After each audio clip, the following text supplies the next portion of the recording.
ಆತ್ಮೀಯ ಸ್ಪರ್ಧಾರ್ಥಿಗಳೇ, ತಮ್ಮೆಲ್ಲರಿಗೂ doctor VRS ಮಾಡುವಂಥ ನಮಸ್ಕಾರಗಳು. ಲಾಂಗ್ ಟೈಮ್ ಯೂಟ್ಯೂಬ್ ಕ್ಲಾಸನ್ನು ತೆಗೆದುಕೊಳ್ಳೋಕ್ಕೆ ಸಾಧ್ಯ ಆಗಲಿಲ್ಲ ಕಳೆದ ವಾರದಲ್ಲಿ. ಕಾರಣ ನಮ್ಮದು PCಗೆ ಪೊಲೀಸ್ ಕಾನ್ಸ್ಟೇಬಲ್ಗೆ ಮತ್ತು PSIಗೆ ಹೆಲ್ಪ್ ಆಗುವಂಥ ಒಂದು ಪುಸ್ತಕ ಹೊರಗಡೆಗೆ ಬರ್ತಾ ಇದೆ, ವಿಶ್ವಾಸ್ ಅಂತ. ಅದು 70 ಕ್ವಶನ್ ಪೇಪರ್ PCದು, 500 ಸಾಲಿಡ್ ಬುಲೆಟ್ ಪಾಯಿಂಟ್ಸ್ ಇರುವಂಥ PSIಗೆ ಹೆಲ್ಪ್ ಆಗುವಂಥ ಮೆಟೀರಿಯಲ್ಸು, ಮತ್ತು ಜನವರಿಯಿಂದ ಜುಲೈವರೆಗೆ ಕರೆಂಟ್ ಅಫೇರ್ಸನ್ನು ಒಳಗೊಂಡಂಥ ಒಂದು ಪುಸ್ತಕದ ಸಿದ್ಧತೆ ಹಂತದಲ್ಲಿತ್ತು. ಅದರಿಂದ ಕಳೆದ ವಾರದಲ್ಲಿ ತೆಗೆದುಕೊಳ್ಳೋದಕ್ಕೆ ಸಾಧ್ಯತೆ ಇರಲಿಲ್ಲ. ಅದಕ್ಕೆ ಇವತ್ತು ಕ್ಲಾಸನ್ನು ಸ್ಟಾರ್ಟ್ ಮಾಡೋಣ. ಅಪ್ಲೈಡ್ ಕೆಮಿಸ್ಟ್ರಿಯನ್ನು ಮಾಡ್ತಾ ಇದೆ, ಅದನ್ನು ಹಾಗೆ ಮುಂದುವರಿಸ್ತೀನಿ. ಅಪ್ಲೈಡ್ ಕೆಮಿಸ್ಟ್ರಿ ಸಂಪೂರ್ಣವಾಗಿ ಮುಗಿಯುವವರೆಗೂ ಬೇರೆ ಯಾವುದಕ್ಕೂ ಹೋಗೋದು ಬೇಡ.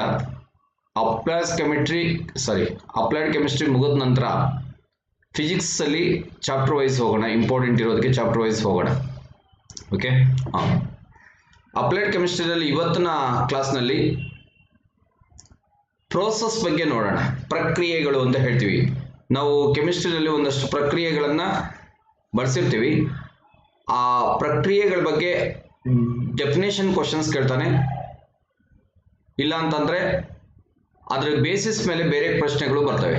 ಮೊದಲನೇದು ಬಹುರೂಪತೆ ಅನ್ನೋದನ್ನು ನೋಡೋಣ. ಬಹುರೂಪತೆ ಒಂದು ಧಾತುವಿನ ರಾಸಾಯನಿಕ ಗುಣ ಒಂದೇ ಆಗಿದ್ದು ಭೌತಿಕ ಸ್ಥಿತಿ ಭಿನ್ನವಾಗಿರೋದಕ್ಕೆ ಬಹುರೂಪತೆ ಅಂತ ಕರೀತಾರೆ. ಒಂದು ಧಾತುವಿನ ರಾಸಾಯನಿಕ ಗುಣ ಒಂದೇ ಆಗಿದ್ದು ಭೌತಿಕ ಸ್ಥಿತಿ ಭಿನ್ನವಾಗಿರೋದಕ್ಕೆ ಬಹುರೂಪತೆ. ಹೆಸರು ಹೇಳ್ತಾ ಇದೆ, ಬಹುರೂಪತೆ, ಅನೇಕ ರೂಪಗಳಲ್ಲಿ ದೊರೆಯೋದು ಅಂತ ಅರ್ಥ ಅದು. ಓಕೆ, ಇಂಗ್ಲಿಷ್ನಲ್ಲಿ ಅಲಾಟ್ರೋಪ್ಸ್ ಅಂತ ಕರೀತಾರೆ. The element having same chemical properties but different physical properties are called on allotropes ಅಂತ ಕರೀತಾರೆ. ಅಲಾಟ್ರೋಪ್ಸ್ ಡೆಫಿನೇಷನ್ ಮೇಲೂ ಕೂಡ ಕ್ವಶನ್ಸ್ಗಳು ಕಾಂಪಿಟೇಟಿವ್ ಎಕ್ಸಾಮ್ನಲ್ಲಿ ಬಂದಿದೆ. ತುಂಬ ನೀಟಾಗಿ ತಿಳ್ಕೋಬೇಕು. ಒಂದು ಧಾತುವಿನ ರಾಸಾಯನಿಕ ಗುಣ ಒಂದೇ ಆಗಿದ್ದು ಭೌತಿಕ ಸ್ಥಿತಿ ಭಿನ್ನವಾಗಿರೋದಕ್ಕೆ ಬಹುರೂಪತೆ ಅಂತ ಕರಿತೀವಿ. ಎಕ್ಸಾಂಪಲ್ ಮೇಲೆ ಕ್ವಶನ್ಸ್ ಅನ್ನ ಕೇಳ್ತಾನೆ. ಫಾರ್ ಎಕ್ಸಾಂಪಲ್, ಕಾರ್ಬನ್ ತೆಗೆದುಕೊಂಡ್ರೆ ಕಾರ್ಬನ್ನ ಬಹುರೂಪತೆಗಳು ಯಾವ್ಯಾವು ಅಂತ ಕೇಳಿದ್ರೆ ವಜ್ರ, ಗ್ರಾಫೈಟ್, ಇದ್ದಿಲು, ಕಲ್ಲಿದ್ದಿಲು, ಕೋಕ್, ಇವೆಲ್ಲವೂ ಕೂಡ ಕಾರ್ಬನ್ನ ಬಹುರೂಪತೆಗಳು. ನೋಡಿ, ಈಗ ವಜ್ರವನ್ನು ತೆಗೆದುಕೊಳ್ಳಿ, ಗ್ರಾಫೈಟ್ ಅನ್ನು ಅಥವಾ ಇದ್ದಿಲನ್ನು ತೆಗೆದುಕೊಳ್ಳಿ. ಇವೆರಡನ್ನು ಚೆನ್ನಾಗಿ ಕಾಯಿಸಿದ್ರೆ ಕಾರ್ಬನ್ ಡೈಆಕ್ಸೈಡ್ ಬಿಡುಗಡೆ ಆಗುತ್ತೆ. ಅಂದ್ರೆ ರಾಸಾಯನಿಕ ಗುಣ ಒಂದೇ. ಭೌತಿಕ ಸ್ಥಿತಿಯನ್ನ ನಾವು ವಜ್ರಕ್ಕೂ ಮತ್ತು ಇದ್ದಿಲ್ಗೂ ನಾವು ಕಂಪೇರ್ ಮಾಡೋದಕ್ಕಾಗಲ್ಲ. ಹಾರ್ಡ್ನೆಸ್ ಅಲ್ಲಿ ಕಂಪೇರ್ ಮಾಡೋಕ್ಕಾಗಲ್ಲ, ಒಳಪೆಯಲ್ಲಿ ಕಂಪೇರ್ ಮಾಡೋಕ್ಕಾಗಲ್ಲ. ಈ ತರ ಇದ್ರೆ ಅದನ್ನ ಬಹುರೂಪತೆ ಅಂತ ಕರಿತೀವಿ. ಕಾರ್ಬನ್ನ ಬಹುರೂಪತೆಗಳು ವಜ್ರ, ಗ್ರಾಫೈಟ್, ಇದ್ದಿಲು, ಕಲ್ಲಿದ್ದಿಲು. ಈ ಬಹುರೂಪತೆಗಳ ಮೇಲೂ ಕೂಡ ಕ್ವಶನ್ಸ್ಗಳಿವೆ. ಕಾರ್ಬನ್ನ ಶುದ್ಧ ಬಹುರೂಪ ಯಾವುದು ಅಂತ ಕೇಳ್ತಾನೆ, ವಜ್ರ. ಓಕೆ, ವಾಹಕದ ಮೇಲೆ ಕ್ವಶನ್ಸ್ ಅನ್ನ ಕೇಳ್ಬೋದು, ಇದ್ದಿಲ್ ಮೇಲೆ ಕ್ವಶನ್ಸ್ ಅನ್ನ ಕೇಳ್ಬೋದು. ಹಂಗೆ ಯಾವ್ಯಾವ್ದ್ರ ಮೇಲೆ ಬರ್ತವೆ ಅನ್ನೋದು ಕೂಡ ಗೊತ್ತಿರಬೇಕು. ನೆಕ್ಸ್ಟ್, ಇದೇ ತರ ಗುಣವನ್ನು ಹೊಂದಿರೋದು ಅಂದ್ರೆ ರಂಜಕ. ಬಿಳಿ ರಂಜಕ, ಕೆಂಪು ರಂಜಕ, ವೈಟ್ ಫಾಸ್ಫರಸ್, ರೆಡ್ ಫಾಸ್ಫರಸ್ ಅಂತ ಹೇಳ್ತೀವಿ ಇಂಗ್ಲಿಷಲ್ಲಿ. FD ನಲ್ಲೇ ಕ್ವಶನ್ಸ್ ಕೇಳಿದ್ದಾನೆ, ಬಿಳಿ ರಂಜಕವನ್ನ ಎಲ್ಲಿ ಬಳಸ್ತಾರೆ ಅಂತ. ಹಂಗೂ ಕೂಡ ಕ್ವಶನ್ಸ್ ಅನ್ನ ಕೇಳ್ಬೋದು. ರ್ಯಾಟ್ ಪಾಯ್ಸನ್, ಇಲಿ ಪಾಷಾಣದಲ್ಲಿ ಬಳಸ್ತೀವಿ. ಸ್ಮೋಕಿಂಗ್ ಬಾಂಬ್ಗಳಲ್ಲಿ ಬಳಸ್ತೀವಿ. ಗಂಧಕದ ಬಹುರೂಪತೆಗಳು ಸೂಜಿ ಗಂಧಕ, ಅರಳು ಗಂಧಕ, ಪ್ಲಾಸ್ಟಿಕ್ ಗಂಧಕ. ಇಂಗ್ಲಿಷಲ್ಲಿ ಸಲ್ಫರ್ ಅಂತ ಕರಿತೀವಿ. Needle sulphur, crystal sulphur, plastic sulphur. PSI ನಲ್ಲಿ ಇದ್ರ ಮೇಲೆ ಒಂದು ಕ್ವಶನ್ಸ್ ಇದೆ, ಪ್ಲಾಸ್ಟಿಕ್ ಗಂಧಕವನ್ನ ಎಲ್ಲಿ ಬಳಸ್ತಾರೆ ಅಂತ. ಪ್ಲಾಸ್ಟಿಕ್ ಗಂಧಕವನ್ನ ಆರ್ಟಿಫಿಷಿಯಲ್ ಡೈಮಂಡ್ ಮಾಡೋದಕ್ಕೆ ಬಳಸ್ತೀವಿ. ಕೃತಕ ವಜ್ರಗಳ ತಯಾರಿಕೆಯಲ್ಲಿ ಬಳಸ್ತೀವಿ. ಇದಿಷ್ಟು ಆ ಗಂಧಕದ ಮೇಲೆ. ಆಕ್ಸಿಜನ್ ಅನ್ನು ತೆಗೆದುಕೊಂಡ್ರೆ ಆಕ್ಸಿಜನ್ನ ಬಹುರೂಪತೆಗಳನ್ನು ನೋಡೋದಾದ್ರೆ O2, O3. O nascent oxygen, O2 breathing oxygen, O3 ozone.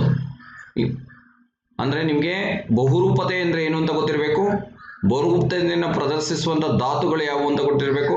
ಈಗ ಉದಾಹರಣೆ ಕಾರ್ಬನ್, ರಂಜಕ, ಗಂಧಕ, ಆಕ್ಸಿಜನ್ ಬಹುರೂಪತೆಯನ್ನು ಪ್ರದರ್ಶಿಸುವು. ಅವುದ್ರ ಬಹುರೂಪತೆಗಳು ಯಾವ್ಯಾವು ಅಂತಾನು ಗೊತ್ತಿರಬೇಕು. ಓಕೆ, ಇಷ್ಟೇ ಸ್ನೇಹಿತರೆ. ಈ ಒಂದು ಸ್ಲೈಡ್ ಅಲ್ಲಿ ಇಷ್ಟು ಗೊತ್ತಿರಬೇಕಾಗತ್ತೆ ನಿಮ್ಗೆ. ಬಹುರೂಪತೆ ಅಂದ್ರೆ ಒಂದು ಧಾತುವಿನ ರಾಸಾಯನಿಕ ಗುಣ ಒಂದೇ ಆಗಿದ್ದು ಭೌತಿಕ ಸ್ಥಿತಿ ಭಿನ್ನವಾಗಿರೋದಕ್ಕೆ ಬಹುರೂಪತೆ ಅಂತ ಕರಿತೀವಿ. ಬಹುರೂಪತೆಯನ್ನು ಪ್ರದರ್ಶಿಸುವ ಧಾತುಗಳು ಯಾವುವು ಅಂದ್ರೆ ಕಾರ್ಬನ್, ರಂಜಕ, ಗಂಧಕ, ಆಕ್ಸಿಜನ್. ಕಾರ್ಬನ್ ನ ಬಹುರೂಪತೆಗಳು ಯಾವುವು ಅಂದ್ರೆ ವಜ್ರ, ಗ್ರಾಫೈಟ್, ಇದ್ದಿಲು, ಕಲ್ಲಿದ್ದಿಲು, ಕೋಕ್ ಇವೆಲ್ಲವೂ ಕೂಡ ಕಾರ್ಬನ್ ನ ಬಹುರೂಪತೆಗಳು. ರಂಜಕದ ಬಹುರೂಪತೆಗಳು ಬಿಳಿ ರಂಜಕ, ಕೆಂಪು ರಂಜಕ. ಗಂಧಕದ ಬಹುರೂಪತೆಗಳು ಸೂಜಿ ಗಂಧಕ, ಅರಳು ಗಂಧಕ, ಪ್ಲಾಸ್ಟಿಕ್ ಗಂಧಕ. ಆಕ್ಸಿಜನ್ ನ ಬಹುರೂಪತೆಗಳು O2, O3, nascent oxygen, breathing oxygen, ozone. ಇಷ್ಟು ಗೊತ್ತಿದ್ರೆ ಸಾಕಿದ್ರೊಳಗೆ. ಅಲೋಟ್ರೋಪ್ಸ್, the element having same chemical properties but different physical properties are called an allotropes. Allotropes exhibits carbon, phosphorus, sulfur, oxygen. Carbon, diamond, graphite, charcoal, coal. Phosphorus, white phosphorus, red phosphorus. Sulfur, needle sulfur, crystal sulfur, plastic sulfur. Oxygen, O2, O3, nascent oxygen, breathing oxygen, ozone. ಮುಂದೆ ಹೋಗೋಣ. ಎರಡನೇದು ಸಮಸ್ಥಾನಿಗಳು. ಸಮಸ್ಥಾನಿಗಳು ಇಂಗ್ಲಿಷ್ನಲ್ಲಿ isotopes ಅಂತ ಕರೀತಾರೆ. ಇದಕ್ಕೆ ಸಮಸ್ಥಾನಿಗಳು ಅಂತ ಹೇಳ್ತೀವಿ. ಸಮಸ್ಥಾನಿಗಳ ಬಗ್ಗೆ ಓದೋಣ. ಇದ್ರ ಮೇಲೂ ಕೂಡ ಕಾಂಪಿಟೇಟಿವ್ ಎಕ್ಸಾಮ್ ಕ್ವಶನ್ಸ್ಗಳು ಬಂದಿವೆ. ಸಮಸ್ಥಾನಿಗಳ ಬಗ್ಗೆ ಓದೋಣ. ಸಮಸ್ಥಾನಿಗಳು ಒಂದು ಸಂಯುಕ್ತ ವಸ್ತುವಿನ ಪರಮಾಣು ಸಂಖ್ಯೆ ಒಂದೇ ಆಗಿದ್ದು ಪರಮಾಣುವಿನ ದ್ರವ್ಯರಾಶಿ ಭಿನ್ನವಾಗಿರೋದಕ್ಕೆ ಸಮಸ್ಥಾನಿಗಳು ಅಂತ ಕರಿತೀವಿ. ಉದಾಹರಣೆಗೆ ಈ ಒಂದು ಎಕ್ಸಾಂಪಲ್ ನೋಡೋಣ. ಕಾರ್ಬನ್ ಅಂತ ತೆಗೆದುಕೊಂಡ್ರೆ 6C11, 6C12, 6C13, 6C14 ಅಂತ ಇರುತ್ತೆ. ನೋಡಿ, ಕೆಳಗಡೆ ಬರೆದಿರುವಂತದ್ದು ಪರಮಾಣು ಸಂಖ್ಯೆ ಎಲ್ಲವೂ 6 ಇದೆ. ಮೇಲೆ ಬರೆದಿರುವಂತದ್ದು ಎಲ್ಲ ಪರಮಾಣು ದ್ರವ್ಯರಾಶಿ 11, 12, 13, 14 ಚೇಂಜಸ್ ಆಗಿದೆ. ಒಂದು ಸಂಯುಕ್ತ ವಸ್ತುವಿನ ಒಂದು ಧಾತುವಿನ ಮಾಡ್ಕೊಳ್ಳಿ, ಅದು ಸಂಯುಕ್ತ ವಸ್ತುವಿನ ತಪ್ಪದು. ಒಂದು ಧಾತುವಿನ ಪರಮಾಣುವಿನ ಸಂಖ್ಯೆ ಒಂದೇ ಆಗಿದ್ದು ಪರಮಾಣುವಿನ ದ್ರವ್ಯರಾಶಿ ಭಿನ್ನವಾಗಿರೋದಕ್ಕೆ ಸಮಸ್ಥಾನಿಗಳು ಅಂತ ಕರೀತಾರೆ. The element having same atomic number but different atomic masses are called on isotopes ಅಂತ ಕರಿತೀವಿ. ಐಸೋಟೋಪ್ಸ್. ಇದಕ್ಕೆ ಇನ್ನೊಂದು ಡೆಫಿನೇಷನ್ ಕೂಡ ಇದೆ. ಪರಮಾಣು ಸಂಖ್ಯೆ ಅಂದ್ರೆ ಏನು ಅಂದ್ರೆ ಒಟ್ಟು ಪ್ರೋಟಾನ್ಗಳ ಸಂಖ್ಯೆ. ಪರಮಾಣು ದ್ರವ್ಯರಾಶಿ ಅಂದ್ರೆ ಏನು? ಪ್ರೋಟಾನ್ ಪ್ಲಸ್ ನ್ಯೂಟ್ರಾನ್ ಸಂಖ್ಯೆ. ಇಲ್ಲಿ 6 ಇದ್ಮೇಲೆ ಪ್ರೋಟಾನು, ಈ 11ರಲ್ಲೂ ಪ್ರೋಟಾನ್ 6 ಇರುತ್ತೆ. ಹಾಗಾದ್ರೆ 5 ಇರೋದು ಯಾವುದು ಅಂದ್ರೆ ನ್ಯೂಟ್ರಾನ್. ಇದರಲ್ಲಿ 6 ಇದ್ರೆ 12ರಲ್ಲಿ ಅದು ಕೂಡ 6 ಇರುತ್ತೆ, ನ್ಯೂಟ್ರಾನ್ ಕೂಡ 6 ಇರುತ್ತೆ. 5 ಆಯ್ತು ಮೊದಲನೇ ನ್ಯೂಟ್ರಾನ್, ಎರಡನೇದ್ರಲ್ಲಿ 6 ಆಯ್ತು, 7 ಆಯ್ತು, 8 ಆಯ್ತು. ಹಿಂಗೆ ಒಂದು ಧಾತುವಿನ ನ್ಯೂಟ್ರಾನ್ಗಳ ವ್ಯತ್ಯಾಸಕ್ಕೂ ಸಮಸ್ಥಾನಿಗಳು ಅಂತ ಕರಿತೀವಿ. Variations in the neutron in an element are also called isotopes ಅಂತ ಕರೀತಾರೆ. ಓಕೆ, ಇನ್ನೊಮ್ಮೆ ಡೆಫಿನೇಷನ್ ಹೇಳ್ಬಿಡ್ತೀನಿ. ಅಲ್ಲಿ ಸಂಯುಕ್ತ ವಸ್ತು ಅಂತ ಆಗ್ಬಿಟ್ಟಿದೆ, ತಪ್ಪಾಗ್ಬಿಟ್ಟಿದೆ. ಧಾತು ಅಂತ ಮಾಡ್ಕೊಳ್ಳಿ, ಅದನ್ನ ಟೈಪಿಂಗ್ ಮಾಡ್ಬೇಕಂತ ಮಾಡಿದ್ದಾರೆ. ಒಂದು ಧಾತುವಿನ ಪರಮಾಣುವಿನ ಸಂಖ್ಯೆ ಒಂದೇ ಆಗಿದ್ದು ಪರಮಾಣುವಿನ ದ್ರವ್ಯರಾಶಿ ಭಿನ್ನವಾಗಿರೋದಕ್ಕೆ ಸಮಸ್ಥಾನಿಗಳು ಅಂತ ಕರಿತೀವಿ.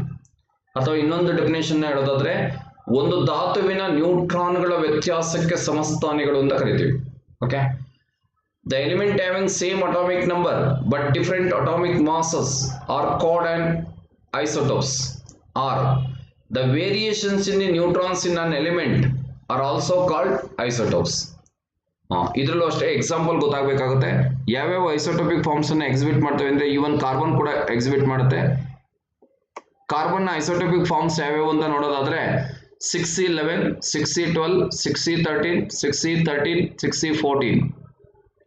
ಇದ್ರ ಮೇಲೂ ಕೂಡ ಕ್ವಶನ್ಸ್ಗಳು ಬರ್ತವೆ. 6C14 ಫಾರ್ ಎಕ್ಸಾಂಪಲ್ ತೆಗೆದುಕೊಂಡ್ರೆ ಎಲ್ಲಿ ಬಳಸ್ತಾರೆ ಅಂತ ಕೇಳ್ತಾರೆ. ಇದು ಫಾಸಿಲ್ ಪಳೆಯುಳಿಕೆಗಳ ಆಯುಸ್ಸನ್ನು ಅಂದಾಜು ಮಾಡೋದಕ್ಕೆ ಬಳಸ್ತೀವಿ. ಯುರೇನಿಯಂ ಎರಡನೇದು. ಯುರೇನಿಯಂ ಕೂಡ ಐಸೋಟೋಪಿಕ್ ಫಾರ್ಮ್ಸ್ ಅನ್ನು ಎಕ್ಸಿಬಿಟ್ ಮಾಡುತ್ತೆ. 92 ಯುರೇನಿಯಂ 235 ಅಂತ ಒಂದು ಎಲಿಮೆಂಟ್ ಇದೆ. 92 ಯುರೇನಿಯಂ 238 ಅಂತ ಒಂದಿದೆ. ಓಕೆ, ಇದ್ರ ಮೇಲೆ ಬೇರೆ ಕ್ರಾಸ್ ಕ್ವಶನ್ಸ್ ಬರುತ್ತೆ, ಆಮೇಲೆ ನೋಡೋಣ. Okay, next hydrogen. 1H1, 1H2, 1H3. 1H1 ನ ಜನರಲ್ ಹೈಡ್ರೋಜನ್ ಅಂತ ಕರಿತೀವಿ. 1H2 ನ ಡೆಟೇರಿಯಂ ಅಂತ ಕರಿತೀವಿ. 1H3 ನ ಟ್ರೈಶಿಯಂ ಅಂತ ಕರಿತೀವಿ. ಟ್ರೈಶಿಯಂ. ಓಕೆ, ಇದ್ರ ಮೇಲೆ ಒಂದಷ್ಟು ಕ್ವಶನ್ಸ್ ಬರ್ತವೆ ಕಾಂಪಿಟೇಟಿವ್ ಎಕ್ಸಾಮ್ ನಲ್ಲಿ ಈ ಉದಾಹರಣೆ ಬೇಸಿಸ್ ಮೇಲೆ. IAS ಅಲ್ಲಿ ಕೇಳಿದಾನೆ ಸಮಸ್ಥಾನಿಗಳು ಕನಿಷ್ಠ ಎಷ್ಟು ರೂಪಗಳನ್ನು ಪ್ರದರ್ಶಿಸುತ್ತವೆ ಅಂತ. ಸಮಸ್ಥಾನಿಗಳು ಕನಿಷ್ಠ 2 ರೂಪಗಳನ್ನು ಪ್ರದರ್ಶಿಸುತ್ತವೆ. ಈಗ ಯುರೇನಿಯಂನ ನಾವು ಸಮಸ್ಥಾನಿ ಅಂತ ಯಾಕೆ ಕರಿತಾ ಇದೀವಿ ಅಂದ್ರೆ 92 ಯುರೇನಿಯಂ 235 ಒಂದಿದೆ, 92 ಯುರೇನಿಯಂ 238 ಒಂದಿದೆ.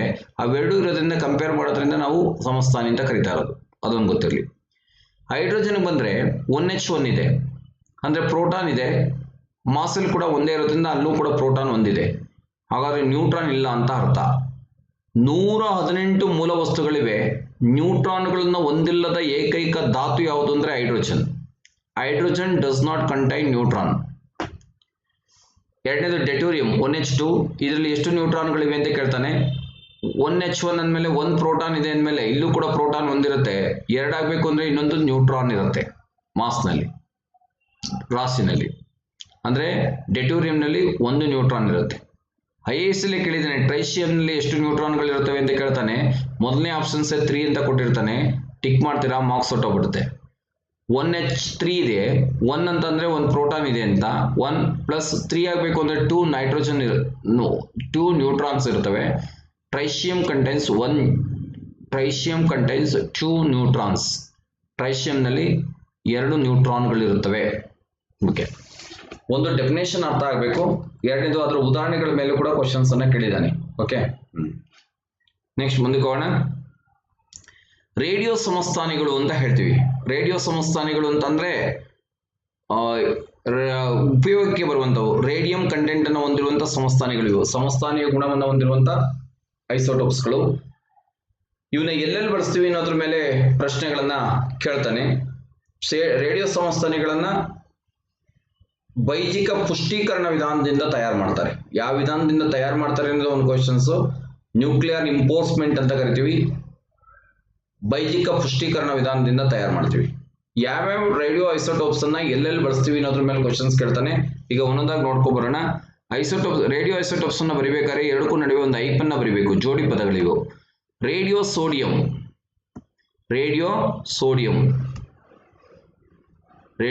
ನೋಡೋಣ. ರೇಡಿಯೋ ಸೋಡಿಯಂ ಅನ್ನ ಎಲ್ಲಿ ಬಳಸ್ತೀವಿ ಅಂದ್ರೆ ನಮ್ಮ ದೇಹದಲ್ಲಿ ಔಷಧಿಯ ಪರಿಣಾಮವನ್ನು ತಿಳಿಯೋದಕ್ಕೆ ಬಳಸ್ತೀವಿ. ರೇಡಿಯೋ ಸೋಡಿಯಂನ ಎಲ್ಲಿ ಬಳಸ್ತೀವಿ ಅಂತ ನೋಡೋದಾದ್ರೆ ರೇಡಿಯೋ ಸೋಡಿಯಂ ಅಥವಾ ಸೋಡಿಯಂ 24 ಅಂತ ಕರೀತಾರೆ. ನಮ್ಮ ದೇಹದಲ್ಲಿ ಔಷಧಿಯ ಪರಿಣಾಮವನ್ನು ತಿಳಿಯಲು ಬಳಸುತ್ತಾರೆ. ಇದು ಹೇಗೆಂದ್ರೆ ನಿಮ್ಗೆ ಡಾಕ್ಟರ್ ಯಾವುದೋ ಒಂದು ಮೆಡಿಸಿನ್ಸ್ ಕೊಟ್ಟಿರ್ತಾರೆ. ಆ ಮೆಡಿಸಿನ್ಸ್ ನಿಮ್ಮ ಬಾಡಿನಲ್ಲಿ ಎಷ್ಟು % ವರ್ಕ್ ಮಾಡ್ತಾ ಇದೆ, ಆ ಮೆಡಿಸಿನ್ ಇಂದ ದೇಹದ ಯಾವ್ದಾದ್ರು ಭಾಗಕ್ಕೆ ತೊಂದರೆಗಳಿದೆಯಾ, ಈ ತರದನ್ನ ಪತ್ತೆ ಹಚ್ಚೋದಕ್ಕೆ ಇದನ್ನ ಬಳಸ್ತೀವಿ. Radio sodium it is used for effect of the medicines in our body. ನಮ್ಮ ದೇಹದಲ್ಲಿ ಔಷಧಿಯ ಪರಿಣಾಮವನ್ನು ತಿಳಿಯಲು ಬಳಸುತ್ತಾರೆ. ನೆಕ್ಸ್ಟ್ ರೇಡಿಯೋ ರಂಜಕ, ರೇಡಿಯೋ ರಂಜಕ ಅಥವಾ ಫಾಸ್ಫರಸ್ 30 ಅಂತ ಕರಿತೀವಿ, P30 ಅಂತ ಕರಿತೀವಿ. ಮಣ್ಣಿನ ಪರೀಕ್ಷೆ ಅಂತ ಮಾಡ್ತಾರೆ. ನಾವು ತೆಗೆದುಕೊಂಡಿರುವಂತಹ ಮಣ್ಣಿನ ಸ್ಯಾಂಪಲ್ ಅಲ್ಲಿ ಎಷ್ಟು ರಂಜಕದ ಪ್ರಮಾಣ ಇದೆ ಅನ್ನೋದನ್ನ ಪತ್ತೆ ಹಚ್ಚೋದಕ್ಕೆ ಬಳಸ್ತೀವಿ. ಮಣ್ಣಿನಲ್ಲಿರುವ ರಂಜಕದ ಪ್ರಮಾಣವನ್ನು ಪತ್ತೆ ಹಚ್ಚಲು ಬಳಸುತ್ತಾರೆ. To detect the phosphorus content in the soil. ಮಣ್ಣಿನಲ್ಲಿರುವ ರಂಜಕದ ಪ್ರಮಾಣವನ್ನು ಪತ್ತೆ ಹಚ್ಚಲು ಬಳಸುತ್ತಾರೆ. ನೆಕ್ಸ್ಟ್ ಮೂರನೇದು ರೇಡಿಯೋ ಗಂಧಕ, ರೇಡಿಯೋ ಸಲ್ಫರ್ ಅಥವಾ S35 ಅಂತ ಕರಿತೀವಿ. ಇದನ್ನು ಚರ್ಮ ರೋಗದ ಚಿಕಿತ್ಸೆಯಲ್ಲಿ ಬಳಸ್ತಾರೆ. ಯಾವುದೇ ಸ್ಕಿನ್ ಆಯಿಂಟ್ಮೆಂಟ್ ಅನ್ನು ತೆಗೆದುಕೊಳ್ಳಿ, ಮೊದಲನೇ ಇಂಗ್ರೀಡಿಯೆಂಟೇ ಸಲ್ಫರ್ ಇರುತ್ತೆ. ಈ ಗಂಧಕವನ್ನು ಎಲ್ಲಿ ಬಳಸ್ತಾರೆ ಅಂದ್ರೆ ಚರ್ಮದ ಮುಲಾಮುಗಳಲ್ಲಿ ಬಳಸ್ತೀವಿ. ಇದು ಗೊತ್ತಿದೆ ನಿಮ್ಗೆ. ರೇಡಿಯೋ ಗಂಧಕವನ್ನ ಚರ್ಮ ರೋಗದ ಚಿಕಿತ್ಸೆಯಲ್ಲಿ ಬಳಸ್ತೀವಿ. ಓಕೆ, ನಿಮ್ಗೆ ಡೆಹ್ರಾಡೂನ್ ಹತ್ರ ಸಹಸ್ರಧಾರ್ ಅಂತ ಒಂದು ಪ್ಲೇಸ್ ಇದೆ. ಆಕ್ಚುಲಿ ಇವತ್ತಿಗೂ ಕೂಡ ಹಿಂದೂಗಳಿಗೆ ಒಂದು ನಂಬಿಕೆ ಇದೆ. ಸಹಸ್ರಧಾರಲ್ಲಿ ಒಂದು ಕಬ್ಬಿಣ ಸಲ್ಫರ್ ಸ್ಟೋನ್ ಮೇಲೆ ನೀರು ಉಂಟ್ಕೊಂಡು ಜಿನುಗುತ್ತೆ, ಸಾವಿರಾರು ಹನಿಗಳಾಗಿ ಹಳ್ಳ ಆಗಿ ಹರ್ಕೊಂಡು ಹೋಗುತ್ತೆ. ಆ ಹರ್ಕೊಂಡು ಹೋಗುವಂತ ಹಳ್ಳದ ಹತ್ರ ಒಂದು ಇದಿದೆ, ಶಿವ ಟೆಂಪಲ್ ಇದೆ. ಹಿಂದೂಗಳಲ್ಲಿ ಒಂದು ಸಂಪ್ರದಾಯ ಇದೆ. ಆ ದೇವಸ್ಥಾನದಲ್ಲಿ ಪೂಜೆ ಮಾಡಿ ಆ ನೀರಿನಲ್ಲಿ ಸ್ನಾನ ಮಾಡಿ ಬಂದ್ರೆ ಚರ್ಮ ರೋಗಗಳು ವಾಸಿ ಆಗ್ತವೆ ಅಂತ. ಸೈನ್ಸ್ ಪ್ರಕಾರ ವಾಸಿ ಆಗ್ಲೇಬೇಕು ಸ್ನೇಹಿತರೆ. ಕಾರಣ ಏನು ಅಂತಂದ್ರೆ ಸಲ್ಫರು ಹೆಚ್ಚಿಗೆ ನೀರಿನೊಳಗೆ ಸೇರ್ಕೊಂಡು ಡೈಲ್ಯೂಟ್ ಸಲ್ಫ್ಯೂರಿಕ್ ಆಸಿಡ್ ಆಗಿರುತ್ತೆ. ಈ dilute sulphuric acid corrosive to the skin ಮೇಲೆ ಇರುವಂತಹ ಸೂಕ್ಷ್ಮಾಣು ಜೀವಿಯನ್ನ ಕೊಂದಾಕ್ಬಿಡುತ್ತೆ. ಅವಾಗ ಆಟೋಮೆಟಿಕ್ ಆಗಿ ನಮ್ಗೆ ಚರ್ಮ ರೋಗ ನಿವಾರಣೆ ಆಗುತ್ತೆ. ರೇಡಿಯೋ ಗಂಧಕವನ್ನ, ರೇಡಿಯೋ ಸಲ್ಫರ್ ಅನ್ನ ಏನಕ್ಕೆ ಬಳಸ್ತೀವಿ ಅಂತಂದ್ರೆ ಚರ್ಮ ರೋಗದ ನಿವಾರಣೆಯಲ್ಲಿ ಬಳಸ್ತಾರೆ. It is used for treatment of skin ಅಲ್ಲಿ ಬಳಸ್ತೀವಿ. ನೆಕ್ಸ್ಟ್ ರೇಡಿಯೋ ಕಬ್ಬಿಣವನ್ನು ಏನಕ್ಕೆ ಬಳಸ್ತೀವಿ ಅಂತ ನೋಡೋದಾದ್ರೆ, ಅಥವಾ Fe59 ಅಂತ ಕರೀತಾರೆ. ನಿಮ್ಗೆ ಗೊತ್ತಿದೆ ಕಬ್ಬಿಣದ ಕೊರತೆಯಿಂದ ಹಿಮೋಗ್ಲೋಬಿನ್ ಉಂಟಾಗುತ್ತೆ. ರೇಡಿಯೋ ಕಬ್ಬಿಣವನ್ನ ಹಿಮೋಗ್ಲೋಬಿನ್ ಕೊರತೆಯಿಂದ, ಹಿಮೋಗ್ಲೋಬಿನ್ ಅಲ್ಲಿ ಕಬ್ಬಿಣ ಅನ್ನುವಂತ ಒಂದು ಲೋಹ ಇರುತ್ತೆ, ಗೊತ್ತಿದೆ ನಿಮ್ಗೆ. ಇದು ಕಡಿಮೆ ಆದ್ರೆ ಅನಿಮಿಯಾ ಅನ್ನುವಂತ ಒಂದು ಸಮಸ್ಯೆ ಬರುತ್ತೆ. ಅದನ್ನೇ ಕನ್ನಡದಲ್ಲಿ ರಕ್ತಹೀನತೆ ಅಂತ ಕರಿತೀವಿ. ಈ ರಕ್ತಹೀನತೆಯ ಚಿಕಿತ್ಸೆಯನ್ನು ಕೊಡೋದಕ್ಕೆ ಇದನ್ನ ಬಳಸ್ತಾರೆ. Radio iron used for treatment of anaemia. Radio ಕಬ್ಬಿಣವನ್ನ ರಕ್ತಹೀನತೆಯ ರೋಗವನ್ನ ಚಿಕಿತ್ಸೆಗಾಗಿ ಬಳಸುತ್ತಾರೆ. ಓಕೆ, ಇಷ್ಟು ಗೊತ್ತಿರಬೇಕಾದ್ರೆ. ನೆಕ್ಸ್ಟ್ ಹೋಗೋಣ. ರೇಡಿಯೋ ಕೊಬಾಲ್ಟ್, ಇದು PSIಗೆ ಎಕ್ಸಾಮ್ಗೆ ಕ್ವಶನ್ಸ್ ಬಂದಿತ್ತು. ರೇಡಿಯೋ ಕೊಬಾಲ್ಟ್ ಅನ್ನ ಎಲ್ಲಿ ಬಳಸ್ತಾರೆ ಅಂತ. ರೇಡಿಯೋ ಕೊಬಾಲ್ಟ್ ಅಥವಾ ಕೊಬಾಲ್ಟ್ 60 ಅಂತ ಕರಿತೀವಿ. ಇದನ್ನ ಎಲ್ಲಿ ಬಳಸ್ತೀವಿ ಅಂತ ಅಂದ್ರೆ ಕ್ಯಾನ್ಸರ್ ರೋಗದ ಚಿಕಿತ್ಸೆಯಲ್ಲಿ ಬಳಸ್ತೀವಿ. It is used for treatment of cancer. Radio cobalt ಅಥವಾ cobalt 60 it is used for treatment of cancer. Cancer ರೋಗದ ಚಿಕಿತ್ಸೆಯಲ್ಲಿ ಬಳಸ್ತೀವಿ. PSIಗೆ ಕ್ವಶನ್ಸ್ ಆಗಿತ್ತು. IAS ಅಲ್ಲಿ ಕೂಡ ಒಂದು ಕ್ವಶನ್ಸ್ ಇದೆ. ಈ ಕೆಳಗಿನ ಯಾವ ಲೋಹವನ್ನ ಆಂಟಿ ಕ್ಯಾನ್ಸರ್ ಮೆಟಲ್ ಎಂದು ಕರೆಯುತ್ತಾರೆ ಅಂತ ಕೇಳ್ತಾರೆ. ಈ ಕೊಬಾಲ್ಟ್ ಅನ್ನ ಆಂಟಿ ಕ್ಯಾನ್ಸರ್ ಮೆಟಲ್ ಅಂತ ಕರೀತಾರೆ. ಕ್ಯಾನ್ಸರ್ ನಿರೋಧಕ ಲೋಹ ಅಂತ ಕರಿತೀವಿ. ಆಂಟಿ ಕ್ಯಾನ್ಸರ್ ಮೆಟಲ್ ಅಂತ ಹೇಳ್ತಾರೆ. Radio cobalt it is used for treatment of cancer. Next ಹೋಗೋಣ. Radio iodine. ರೇಡಿಯೋ ಅಯೋಡಿನ್ ಅಥವಾ ಅಯೋಡಿನ್ 131 ಅಂತ ಕರೀತಾರೆ. 131 it is used for treatment of thyroid. ಇದನ್ನ ಥೈರಾಯ್ಡ್ ಗ್ರಂಥಿಯ ಚಿಕಿತ್ಸೆಯಲ್ಲಿ ಬಳಸ್ತೀವಿ. ನಮ್ಮ ಗಂಟಲಿನ ಕೆಳಭಾಗದಲ್ಲಿ ಥೈರಾಯ್ಡ್ ಗ್ಲ್ಯಾಂಡ್ ಇದೆ. ಇಲ್ಲಿ ಥೈರಾಕ್ಸಿನ್ ಉತ್ಪತ್ತಿ ಆಗುತ್ತೆ. ಇದು ಉತ್ಪತ್ತಿ ಆಗಬೇಕು ಅಂದ್ರೆ ಸಫಿಸಿಯೆಂಟ್ ಆಗಿ ಅಯೋಡಿನ್ ನಮ್ಮ ಬಾಡಿಗೆ ಸಪ್ಲೈ ಆಗಬೇಕು. ಅಯೋಡಿನ್ ಸರಿಯಾಗಿ ಸಿಗಲಿಲ್ಲ ಅಂದ್ರೆ ಅದು ಕೆಲಸವನ್ನ ನಿಲ್ಲಿಸ್ಬಿಡುತ್ತೆ. ಇದನ್ನೇ ವೆಸ್ಟಿಗಲ್ ಅಂತ ಕರಿತೀವಿ. ನಿರುಪಯುಕ್ತ ಆಗುತ್ತೆ ಅಂತ ಅಂತೀವಿ. ಅಂತ ಟೈಮ್ನಲ್ಲಿ ಅದನ್ನ ಮೋಟಿವೇಟ್ ಮಾಡೋದಕ್ಕೆ ರೇಡಿಯೋ ಅಯೋಡಿನ್ ಅಥವಾ ಅಯೋಡಿನ್ 131 ಅನ್ನುವಂಥ ಒಂದು ಕೆಮಿಕಲ್ ಅನ್ನ ಬಳಸ್ತೀವಿ. Radio iodine used for treatment of thyroid. Thyroid ಗ್ರಂಥಿಯ ಚಿಕಿತ್ಸೆಯಲ್ಲಿ ಬಳಸ್ತಾರೆ. Next radio carbon. Radio carbon ಅಥವಾ C414 ಅನ್ನ ಬಳಸ್ತಾರೆ. ಅದರೊಳಗೆ C11, C12, C13, C14 ಅಂತ ಇದೆ. C14 ಅನ್ನ ಬಳಸ್ತಾರೆ. ಪಳೆಯುಳಿಕೆಗಳ ಆಯಸ್ಸನ್ನು ಪತ್ತೆ ಹಚ್ಚೋದಕ್ಕೆ ಬಳಸ್ತೀವಿ. ಪಳೆಯುಳಿಕೆಗಳ ಆಯಸ್ಸನ್ನು ಪತ್ತೆ ಹಚ್ಚೋದಕ್ಕೆ ಬಳಸ್ತೀವಿ.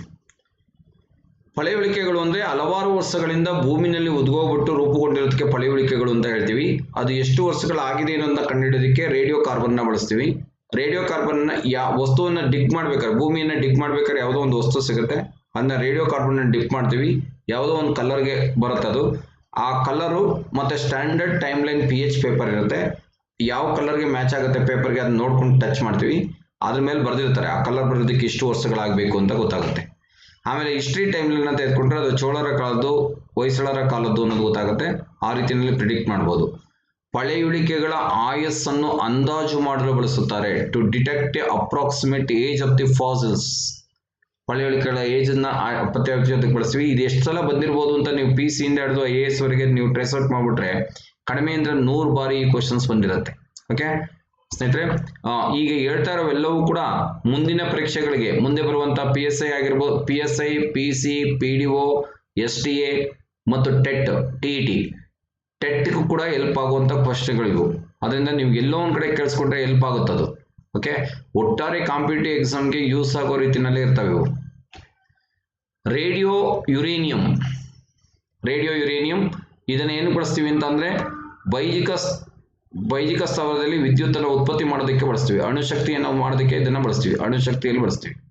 ಅಟಾಮಿಕ್ ಎನರ್ಜಿಯಲ್ಲಿ ಇದನ್ನ ಬಳಸ್ತೀವಿ. ಅಟಾಮಿಕ್ ಎನರ್ಜಿ ಅಣುಶಕ್ತಿನಲ್ಲಿ ಇದನ್ನ ಬಳಸ್ತೀವಿ. It is use in nuclear power plants. Nuclear plants. Okay. Radio iridium. Radio iridium.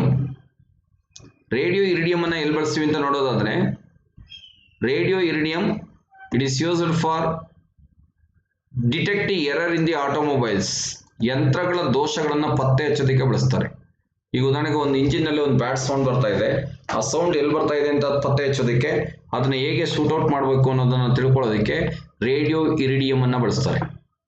Radio iridium ಯಂತ್ರಗಳ ದೋಷಗಳನ್ನು ಪತ್ತೆ ಹಚ್ಚಲು ಬಳಸುತ್ತಾರೆ. To detect error in the automobiles. Radio ರಂಜಕ ಅಥವಾ ರೇಡಿಯೋ ಗೋಲ್ಡ್, ಇವೆರಡನ್ನು ಏನು ಬಳಸ್ತಾರೆ ಅಂದ್ರೆ ಇವನು ಕೂಡ ಅಷ್ಟೇ ರಕ್ತ ಕ್ಯಾನ್ಸರ್ ಚಿಕಿತ್ಸೆಯಲ್ಲಿ ಬಳಸ್ತಾರೆ. ಬ್ಲಡ್ ಕ್ಯಾನ್ಸರ್ ಚಿಕಿತ್ಸೆಯಲ್ಲಿ ಬಳಸ್ತೀವಿ. ಇದಕ್ಕೆ ಇಂಗ್ಲಿಷ್ ನಲ್ಲಿ ಲುಕೇಮಿಯಾ ಟ್ರೀಟ್ಮೆಂಟ್ ಅಂತ ಕರೀತಾರೆ. It is used for treatment of leukaemia. ರಕ್ತ ಕ್ಯಾನ್ಸರ್ ಚಿಕಿತ್ಸೆಯಲ್ಲಿ ರೇಡಿಯೋ ರಂಜಕ ಅಥವಾ ರೇಡಿಯೋ ಗೋಲ್ಡ್ ಅನ್ನ ಬಳಸ್ತಾರೆ. Next radio bismuth. ಇದನ್ನ ಸಿಫಿಲಿಸ್ ಕಾಯಿಲೆಯನ್ನ ಚಿಕಿತ್ಸೆಯನ್ನ ಕೊಡೋದಕ್ಕೆ ಬಳಸ್ತೀವಿ. ಸಿಫಿಲಿಸ್ ಕಾಯಿಲೆ, ಸಿಫಿಲಿಸ್ ಕಾಯಿಲೆ ಅನ್ನೋದೊಂದು STD, ಸೆಕ್ಷುವಲ್ ಟ್ರಾನ್ಸ್ಮಿಟೆಡ್ ಡಿಸೀಸ್ ಇದು. ಓಕೆ, ಟ್ರಪೋನಿಮಾ ಪೆಲಿಡಿಯಂ ಅನ್ನುವಂಥ ಬ್ಯಾಕ್ಟೀರಿಯಾದಿಂದ ಬರುತ್ತೆ. ಈ ಕಾಯಿಲೆಗೆ ಟ್ರೀಟ್ಮೆಂಟ್ ಅನ್ನು ಕೊಡೋದಕ್ಕೆ ರೇಡಿಯೋ ಬಿಸ್ಮತ್ ಅನ್ನು ಬಳಸ್ತಾರೆ. Radio bismuth. ಓಕೆ. ಮತ್ತೆ ರೇಡಿಯೋ ಸೋಡಿಯಂ ಈಗ ಆಲ್ರೆಡಿ ಓದಿದ್ವಿ ನೀವು, ಔಷಧಿಗಳ ಪರಿಣಾಮವನ್ನು ತಿಳಿಯೋದಕ್ಕೆ ಬಳಸ್ತಾನೆ ಅಂತ. ರಕ್ತ ಹೆಪ್ಪುಗಟ್ಟಿಸುವಿಕೆ ಮಾಡೋದಕ್ಕೆ ರೇಡಿಯೋ ಸೋಡಿಯಂ ಕೂಡ ಬಳಸ್ತೀವಿ. ರಕ್ತ ಹೆಪ್ಪುಗಟ್ಟಿಸನ್ನ ಪತ್ತೆ ಹಚ್ಚೋದಕ್ಕೆ, ಪರಿಚಲನೆಯಲ್ಲಿ ರಕ್ತ ಹೆಪ್ಪುಗಟ್ಟುವಿಕೆಯನ್ನು ಪತ್ತೆ ಹಚ್ಚೋದಕ್ಕೆ ಇದನ್ನ ಬಳಸ್ತಾರೆ. ಎಲ್ಲಿ ಹೆಪ್ಪುಗಟ್ಟಿದೆ ಅನ್ನೋದನ್ನ ತಿಳ್ಕೊಳ್ಳೋದಕ್ಕೆ ಇದನ್ನ ಬಳಸ್ತೀವಿ. To detecting blood clotting in our body. Next ಹೋಗೋಣ. ರೇಡಿಯೋ ಕಬ್ಬಿಣ ಅಥವಾ ರೇಡಿಯೋ ಕ್ರೋಮಿಯಂ ಈಗ ಆಲ್ರೆಡಿ ಓದಿದ್ವಿ. ಕ್ರೋಮಿಯಂ ಕೂಡ ಸೇರಿಸ್ಕೊಂಡಿದ್ವಿ. ಇದನ್ನ ಏನು ಬಳಸ್ತೀವಿ ಅಂತಂದ್ರೆ it is used for treatment of anaemia. ಇದನ್ನ ಅನಿಮಿಯಾ ಕಾಯಿಲೆ ಚಿಕಿತ್ಸೆಗೆ ಅಥವಾ ರಕ್ತಹೀನತೆ ಕಾಯಿಲೆಗೆ ಚಿಕಿತ್ಸೆಗೆ ಬಳಸ್ತೀವಿ. ಈಗ ಆಲ್ರೆಡಿ ಗೊತ್ತಿದೆ ನಿಮಗೆ. ಇದನ್ನ ಎರಡನ್ನೂ ಕೂಡ ಎಲ್ಲಿ ಬಳಸ್ತೀವಿ ಅಂದ್ರೆ it is used for treatment of anaemia ಕಾಯಿಲೆ ಚಿಕಿತ್ಸೆಯಲ್ಲಿ ಇದು ಬಳಸ್ತೀವಿ. ಇನ್ನುಳಿದದನ್ನ ತಲೆ ಕೆಡಿಸ್ಕೊಳ್ಳೋದು ಬೇಡ. ರೇಡಿಯೋ ಡ್ಯೂಟೇರಿಯಂನ ಏನು ಬಳಸ್ತೀವಿ ಅಂದ್ರೆ ಕೊಬ್ಬಿನ ಚಯಾಪಚಯದ ಅಧ್ಯಯನದಲ್ಲಿ ಇದನ್ನ ಬಳಸ್ತಾರೆ. It is used for treatment of metabolic activities of fat. ಕೊಬ್ಬಿನ ಚಯಾಪಚಯ ಕ್ರಿಯೆಯ ಅಧ್ಯಯನದಲ್ಲಿ ಬಳಸ್ತಾರೆ ಇದನ್ನ. It is used for study of metabolic activities of fat. Okay. Next ಇದನ್ನ ರೇಡಿಯೋ ಡ್ಯೂಟೇರಿಯಂ ಅಂತ ಕರಿತೀವಿ. Radio deuterium. ನೆಕ್ಸ್ಟ್ ಇದು ಬೇಡ, ಇದು ಮುಂದೆ ಓದ್ತೀವಿ ನಾವು. ರೇಡಿಯೋ ಇದ್ರೊಳಗೆ ಓದ್ತೀವಿ ಸಾಕು. ರೇಡಿಯೋ ಡ್ಯೂಟೇರಿಯಂನ ಬಳಸ್ತೀವಿ. ಇದಿಷ್ಟು ರೇಡಿಯೋ ಐಸೋಟೋಪ್ಸ್ಗೆ ಸಂಬಂಧಪಟ್ಟಂತೆ ಗೊತ್ತಿರಬೇಕು. ಸಮಸ್ಥಾನಿಗಳಿಗೆ ಸಂಬಂಧಪಟ್ಟಂತೆ ಗೊತ್ತಿರಬೇಕು. ಸಮಾಂಗತೆ ಅಂದ್ರೆ ಏನು ಅಂತ ಕೇಳ್ತಾನೆ. ಸಮಾಂಗತೆ ಅಂದ್ರೆ ಏನು ಅಂದ್ರೆ ಒಂದು ಸಂಯುಕ್ತ ವಸ್ತುವಿನ ಅಣುಸೂತ್ರ ಒಂದೇ ಆಗಿದ್ದು ರಚನಾ ಸೂತ್ರ ಭಿನ್ನವಾಗಿರೋದಕ್ಕೆ ಸಮಾಂಗತೆ ಅಂತ ಕರಿತೀವಿ. The compound having same molecular formula but different structural formula are called isomerism ಅಂತ ಕರೀತಾರೆ. ಐಸೋಮೆರಿಸಮ್. ಇವ್ರ ಕ್ಯಾರೆಕ್ಟರಿಸ್ಟಿಕ್ಸ್ ಮೇಲೆ ಒಂದು IAS ಕ್ವಶನ್ಸ್ ಇದೆ. ಇದ್ರದ್ದು ಅಣುಸೂತ್ರ ಒಂದೇ ಆಗಿರುತ್ತೆ, same molecular formula. Different structural formula, ರಚನಾ ಸೂತ್ರ ಭಿನ್ನವಾಗಿರುತ್ತೆ. Different physical and chemical properties, ಭೌತಿಕ ಮತ್ತು ರಾಸಾಯನಿಕ ಗುಣಗಳು ಭಿನ್ನವಾಗಿರ್ತವೆ. ನಾನೊಂದು ಉದಾಹರಣೆ ತಪ್ಪರ್ದಿದ್ದೀನಿ. ಬ್ಯೂಟೈನ್ ಅಂತ ಬರಿಬೇಕು. C4H10 ಬ್ಯೂಟೈನ್ ಅಂತ ಬರಿಬೇಕು. ಬ್ಯೂಟೈನ್ ಆಗ್ಬಿಟ್ಟಿದೆ ಅದು ಕನ್ನಡ ಟೈಪ್ ಮಾಡೋರು ಒಂದು ಸ್ವಲ್ಪ ಮಾಡಿದ್ದಾರೆ. ಬ್ಯೂಟೈನ್ ಆಗ್ಬೇಕು. ಅದು ಬ್ಯೂಟೈನ್. ಇದ್ರ ಬಗ್ಗೆ ಸಮಾಂಗತೆ ಅಂತ ಕರಿತೀವಿ. ಇದಕ್ಕೆ ಸಮಾಂಗತೆ, ಐಸೋಮೆರಿಸಮ್ ಅಂತ ಕರಿತೀವಿ. ನಿಮ್ಗೆ ಪ್ರಶ್ನೆ ಏನ್ ಕೇಳ್ತಾನೆ ಅಂದ್ರೆ ಒಂದು ಸಮಾಂಗತೆ ಅಂದ್ರೆ ಏನು ಅಂತ ಗೊತ್ತಿರಬೇಕು. ಈ ಕೆಳಗಿನ ಯಾವ ಧಾತು ಸಮಾಂಗತೆಯನ್ನು ಪ್ರದರ್ಶಿಸುತ್ತದೆ ಅಂತ ಗೊತ್ತಿರಬೇಕು. ಮೂರನೇದು ಅದರ ಕ್ಯಾರೆಕ್ಟರಿಸ್ಟಿಕ್ಸ್ ಮೇಲೆ, ಗುಣಲಕ್ಷಣಗಳ ಮೇಲೆ ಗೊತ್ತಿರಬೇಕು. ಒಂದು ಸಂಯುಕ್ತ ವಸ್ತುವಿನ ಅಣುಸೂತ್ರ ಒಂದೇ ಆಗಿದ್ದು ರಚನಾ ಸೂತ್ರ ಭಿನ್ನವಾಗಿರೋದಕ್ಕೆ ಸಮಾಂಗತೆ ಅಂತ ಕರಿತೀವಿ. The compound having same molecular formula but different structural formula are called and isomerism ಅಂತ ಕರೀತಾರೆ. ಏನಿದ್ರು ಗುಣ ಅಂತಂದ್ರೆ ಅಣುಸೂತ್ರ ಒಂದೇ ಆಗಿರುತ್ತದೆ, ಸೇಮ್ ಮಾಲಿಕ್ಯುಲರ್ ಫಾರ್ಮುಲಾ, ರಚನಾ ಸೂತ್ರ ಭಿನ್ನವಾಗಿರುತ್ತದೆ, ಡಿಫರೆಂಟ್ ಸ್ಟ್ರಕ್ಚರಲ್ ಫಾರ್ಮುಲಾ, ಭೌತಿಕ ಮತ್ತು ರಾಸಾಯನಿಕ ಗುಣಗಳು ಒಂದೇ ಆಗಿರ್ತವೆ, same physical and chemical properties. Example butane ಅಂತ ಆಗ್ಬೇಕು. ತಪ್ಪಾಗಿದೆ, ಒಂದ್ ಸ್ವಲ್ಪ ತಿದ್ಕೊಳ್ಳಿ ಅದನ್ನ. ಬ್ಯೂಟೇನ್. ದ್ರವ್ಯಾಂತರಣ ಅಂದ್ರೆ ಏನು ಅಂತ ಕೇಳ್ತಾನೆ. ಟ್ರಾನ್ಸಾಕ್ಷನ್ ಅಂತ ಕರಿತೀವಿ ಇಂಗ್ಲಿಷ್ ಅಲ್ಲಿ. ದ್ರವ್ಯಾಂತರಣ ಅಂದ್ರೆ ಏನಂದ್ರೆ ಒಂದು ಧಾತು ಇನ್ನೊಂದು ಧಾತುವಾಗಿ ಪರಿವರ್ತನೆ ಆಗುವಂತ ಕ್ರಿಯೆಗೆ ದ್ರವ್ಯಾಂತರಣ ಅಂತ ಕರಿತೀವಿ. ಈಗ ಯುರೇನಿಯಂ ಅನ್ನ ಹಾಗೆ ಬಿಟ್ಬಿಟ್ರೆ ಅದು ಡಿಕೇಯಿಂಗ್ ಆಗ್ಬಿಟ್ಟು ಬೇರೆ ಧಾತುವಾಗಿ ಪರಿವರ್ತನೆ ಆಗ್ಬಿಡುತ್ತೆ. ಬೇರೆ ಧಾತುವಾಗಿ ಪರಿವರ್ತನೆ ಆಗೋದಕ್ಕೆ ನಾವೇಂತ ಕರಿತೀವಿ ಅಂದ್ರೆ ದ್ರವ್ಯಾಂತರಣ ಅಂತ ಕರಿತೀವಿ.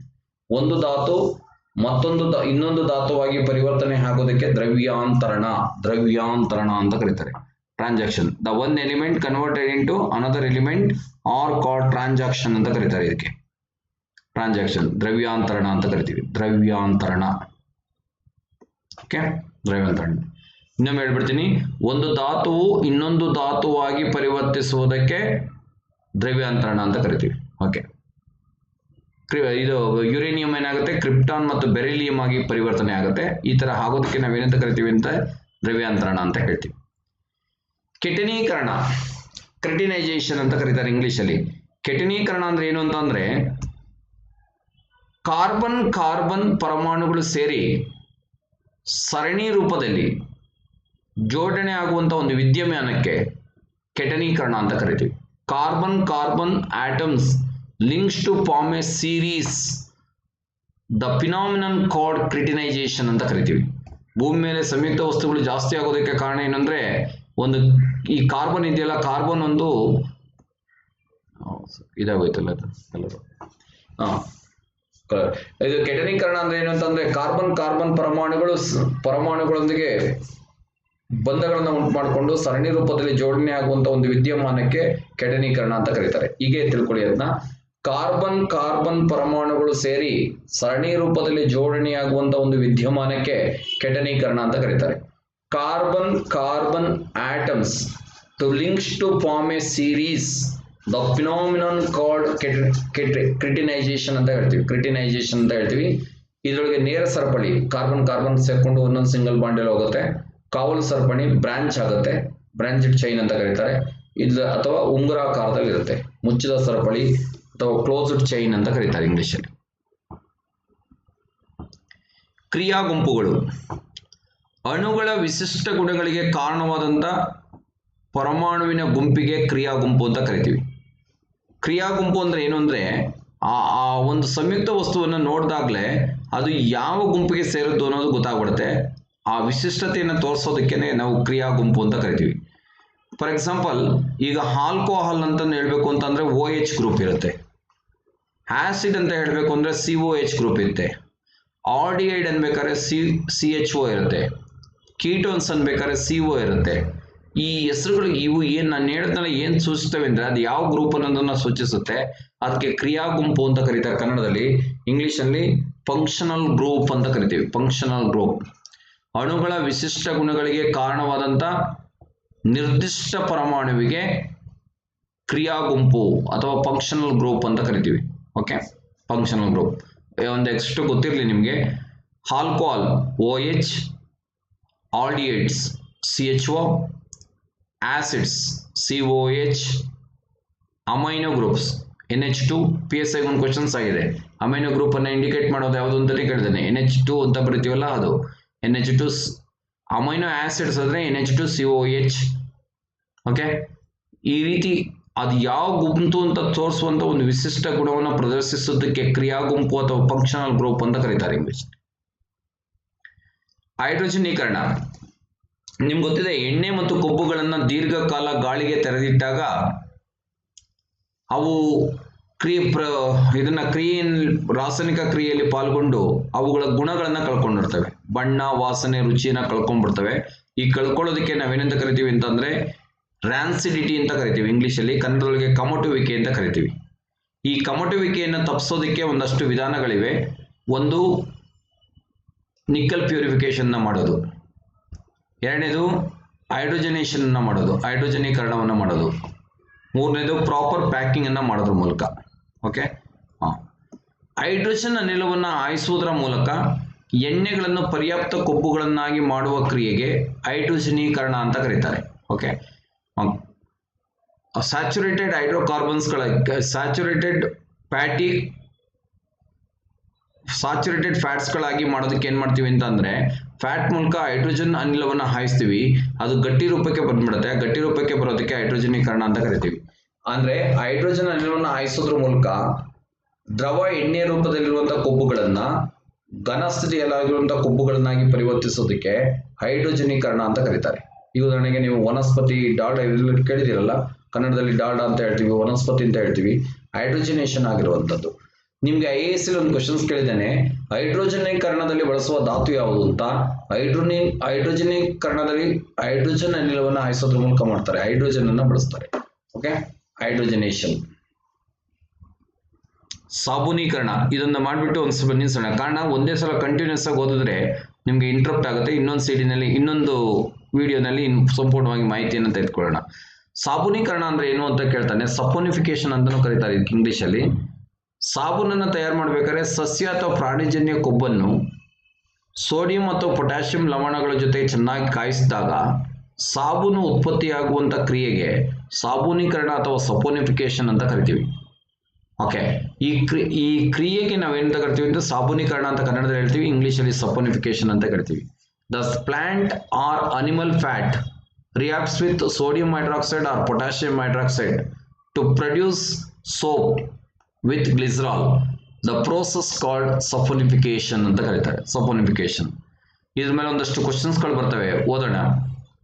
ಸಾಬೂನು ಯಾವ ತತ್ವದ ಮೇಲೆ ಕೆಲಸ ಮಾಡುತ್ತೆ ಅಂತ ಕೇಳ್ತಾನೆ. Soap working on surface tension, ಮೇಲ್ಮೈ ಸೆಳೆತ ತತ್ವದ ಮೇಲೆ ಕೆಲಸ ಮಾಡುತ್ತೆ. ಸಾಬೂನು ಹೇಗೆ ಕೆಲಸ ಮಾಡುತ್ತೆ ಅಂತ ಕೇಳ್ತಾನೆ. ಸಾಬೂನು ಕ್ಷಿಪಣಿ ರೀತಿಯಲ್ಲಿ ಕೆಲಸ ಮಾಡುತ್ತೆ. ಓಕೆ, ಸಾಬೂನು ಉತ್ಪಾದನೆಯಲ್ಲಿ ಉತ್ಪತ್ತಿಯಾಗುವ ಉಪ ಉತ್ಪನ್ನ ಯಾವುದು ಅಂತ ಕೇಳ್ತಾನೆ. ಬೈ ಪ್ರಾಡಕ್ಟ್ ಯಾವುದು ಅಂತ ಕೇಳ್ತಾನೆ. ಸಾಬೂನು ಉತ್ಪತ್ತಿ ಮಾಡಬೇಕು ಅಂತ ನಾವು ಹೋಗಿರೋದು, ಅದ್ರ ಜೊತೆಗೆ ಗ್ಲಿಸರಾಲ್ ಕೂಡ ಉತ್ಪತ್ತಿ ಆಗುತ್ತೆ, ಇದು ಉಪ ಉತ್ಪನ್ನ.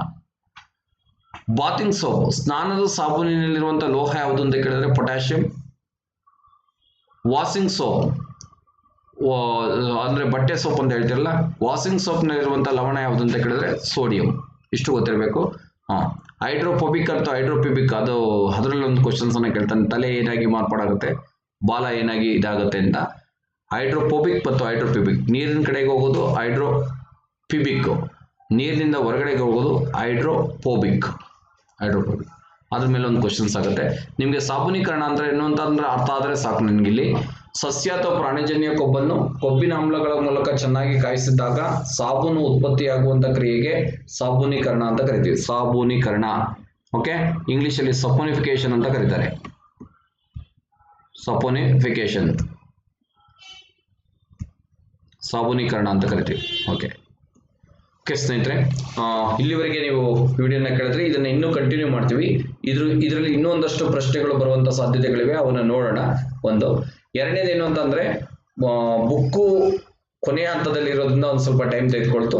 ಇನ್ನು ಮುಂದೆ ನನಗೂ ಗೊತ್ತಿದೆ ಮುಂದಿನ ದಿನಗಳಲ್ಲಿ ಎಕ್ಸಾಮ್ ಹತ್ರ ಬರ್ತಾ ಇದ್ದಾವೆ, ಅದಕ್ಕೆ ಸೂಕ್ತವಾಗೋ ರೀತಿಯಲ್ಲಿ, ಉಪಯೋಗ ಬರೋ ರೀತಿಯಲ್ಲಿ ಮುಂದಿನ ತರಗತಿಗಳನ್ನ ಫ್ರೀಕ್ವೆಂಟ್ ಆಗಿ ತೆಗೆದುಕೊಳ್ಳುವಂತ ಪ್ರಯತ್ನ ಮಾಡ್ತೀನಿ ಅಂತ ತಿಳಿಸ್ತಾ ಇವತ್ತಿನ ತರಗತಿಯನ್ನು ಮುಗಿಸ್ತೀನಿ. ಧನ್ಯವಾದಗಳು.